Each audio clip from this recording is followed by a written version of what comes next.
বাংলাদেশের সামরিক বাহিনী, ছাত্র জনতা আমরা একত্রে আছি।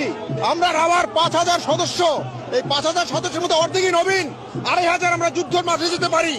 আর এর সাথে যদি 30 লাখ ছাত্র জনতা যোগ হয় তাহলে ভারত তো দূরের কথা, আমেরিকা আমাদের সাথে টিকবে না ইনশাআল্লাহ। আমি মেজর শরীফ, আমি বলে দিচ্ছি ভারতকে যে ট্রেনিং আমরা নিয়েছি, যে যুদ্ধ আমরা করেছি, আমরা শুধু 2 লক্ষ সৈনিক না, আমাদের সাথে 18 কোটি জনগণ আছে। আমাদের ট্রেনিং, আমাদের দক্ষতা ভারতের চেয়ে অনেক বেশি। আমরা যদি না একবার সাহস করে আমার দেশকে যুদ্ধ করবে, আমরা বলে দিচ্ছি 4 দিনের মধ্যে আমরা কলকাতা দখল করে নেব। আমরা দখল করে নেব, আসাম দখল করে নেব।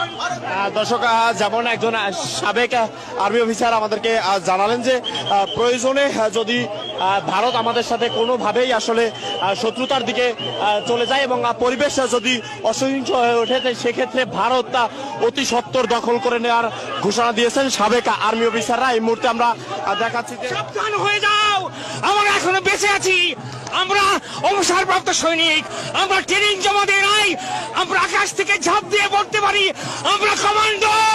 একবার যদি চিন্তা করো বাংলাদেশ আঘাত করবা, আমরা বলে দিচ্ছি 7 দিনের মধ্যে কলকাতা, আসাম, ত্রিপুরা আমরা দখল করে ফেলবো।